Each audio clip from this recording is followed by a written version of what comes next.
Neon Genesis Evangelion is one of the biggest, most iconic, and best franchises to ever come out of anime. It rates 8.3 on my anime list, 100% on Rotten Tomatoes, and 4.5 on Letterboxd. It has its own theme park, a huge fan base, and it even collaborated with McDonald's in 2024. EVANGELION burger! As a teenager, I tried watching Evangelion and I honestly thought it was so overhyped. But today I'm going to watch all of Neon Genesis Evangelion in one sitting to determine if it's actually as good as people say. All 26 episodes, the final movie, and all 4 movies of the Evangelion Rebuild franchise. And immediately as I started, I was already falling asleep. Low-key, I don't know how I'm going to do this, guys. As you can see, it's currently 11:42 a.m. Saturday, March 15th. All the episodes and the movies together are like 18 hours of runtime, so I should be finishing around 6 a.m. I just love how I spend my time. I slept good last night, my fridge is stocked, so I'll only be getting up to get food or to relieve myself. I'm locked in. If you have never come across this massive franchise, this is Evangelion in a nutshell. 15 years after a world-shattering event known as the Second Impact, angels start attacking whatever is left of humanity. This is when we meet Shinji, a kid with a lot of self-esteem issues who is chosen to pilot the EVA Unit 1, a massive robot that was made by an organization called NERV to protect humanity from the angels. This organization also happens to be led by his estranged father. But he's not the only pilot. We also have Rei, who pilots Unit 0, and Asuka, who pilots Unit 2 and ruins the show, but that happens later. But Evangelion is more than just mecha fights and some pretty horrible fan service. It's also supposed to have some really deep themes and messages about mental health. And I honestly love media that makes you think. So on today's journey, we're not only determining if the show is good, but we're also going to find out if it is as deep as people say, or if it's just made for pretentious people that want to sound smarter than everybody else. Starting off, I realized this deeper meaning was going to come way later in the show, because 5 episodes in, this was just boring fluff. Yeah, the animation is very charming and the opening is a certified hood classic, but I was not particularly entertained. So far, Shinji's just a little insufferable ass kid, but Misato, who is Shinji's new caretaker, was low-key and all the other characters just felt like nothing. I just feel like I'm watching the longest vaporwave music video ever. Yeah, the vibe of the show is nice, but it was actually putting me to sleep. So I had to stand up, grab a snack, and keep watching standing up like the Applejack cinnamon stick that I am. It's 2 p.m. right now, 7 episodes in, still waiting for it to get fun. Forget about good, I just want it to be fun. So far, the only character that I'm actually invested in is this goat right here. I'm not even going to lie to you guys, I was having a good time. I was eating my snacks, enjoying some great 90s animation, but if I wanted to do just that, I would have just rewatched Cowboy Bebop. I wanted Evangelion to hook me, just like Pesci Stan in JoJo's Part 5. And my prayers were answered because episode 12 started out as a banger. We finally got some lore about the impacts, we finally got some lore about Misato, who in my opinion should be the actual protagonist, and we get some actual development on Shinji's mental health. After a really cool fight against this episode's angel, Misato takes the kids for ramen and Shinji states that he is actually piloting the EVA to get others' approval, especially his father's. My guy has got some serious issues. Alright, currently 4:33. Finally, something good happened that wasn't the same formula episode after episode. I really hope I don't have to wait another 12 episodes for it to give me something good again, because I've been at this for almost 5 hours now. So up until this point, we've been getting introduced to all the characters, which are just a bunch of annoying kids with a lot of issues. But you know that's not enough to stop all the figure-making companies.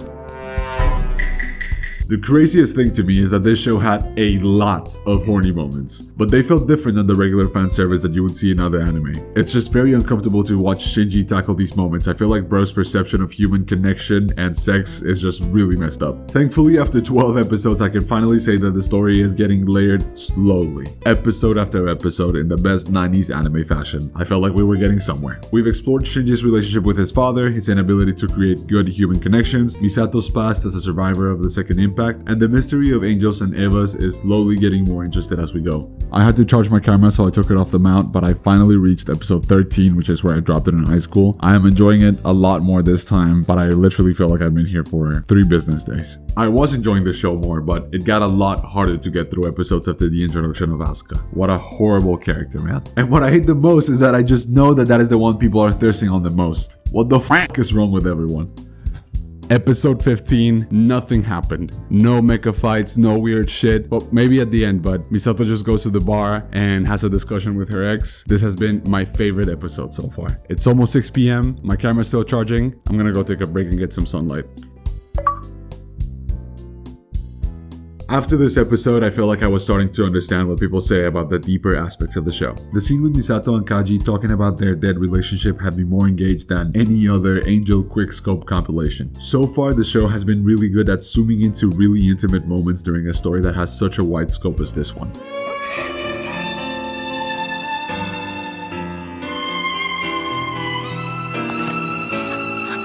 Huge shout out to Shiro Sagetsu for composing the music for this show because it really hard carries the episode sometimes. You're telling me my guy composed The Hedgehog's Dilemma?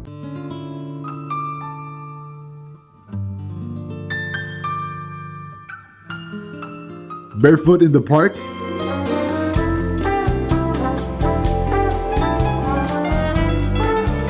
All my homies love Shiro Sagetsu. But to be fair, amazing music and a couple good episodes are not enough to keep me going. I'm tired. 8 p.m.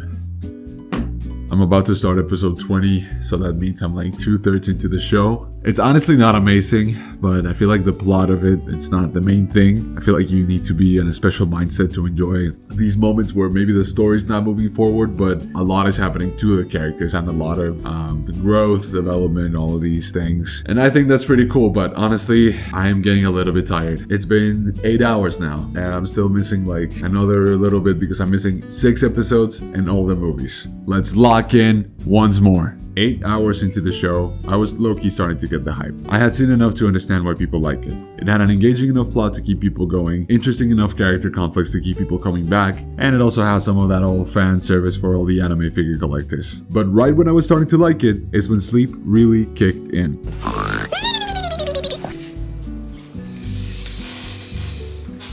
Wake up! Wake up!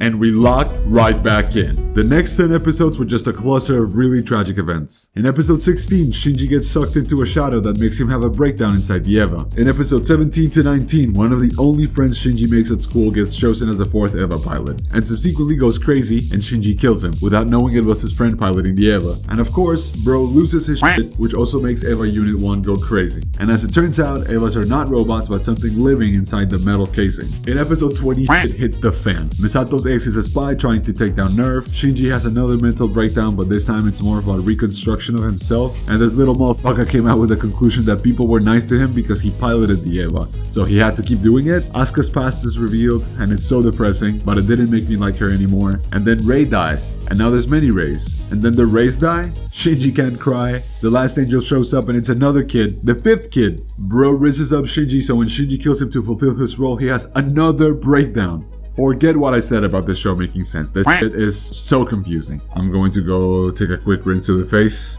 and then I'll be right back to finish that and watch the end of Evangelion. Good morning everyone. I did manage to finish episode 24 and start the movie, the end of Evangelion, last night.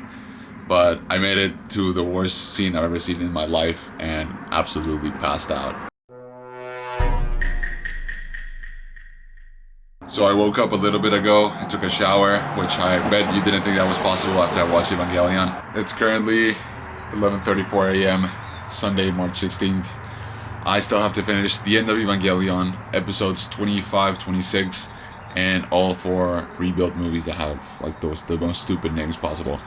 So I'm gonna lock in for the last time and finish Evangelion. Let's go. Now, I don't know if I had the most depressing nightmares of the weirdest dreams, but I felt like I was floating in the entry plug fluid all night and my back was killing me. But having some rest was the best thing that I could do to fully enjoy the end of Evangelion. So I watched the movie in episodes 25 and 26, each with the hope that something would get resolved, but nothing did. There is somewhat of a clear pipeline of how things go down. Seal kicks off the Human Instrumentality Project, which is basically an attempt to turn everyone into a single pot of Chef Boyardee tomato soup. So all humans merge as one, and there is no longer a fear for others. And then it gets reverted, but it doesn't. I don't fucking know. And then I turn to the show for answers, and it's just 2 episodes of a psychiatry intervention. But magically, Shinji just learns to love himself, and that's the end of the show? Nothing made sense. If I had to rate Evangelion as a show, I wouldn't give it a high rating because it's not really entertaining. It is really overwhelming. At the same time, it's really underwhelming. You know that stuff is happening, but you're falling asleep all the time. But as an art piece or as a study of the human mind,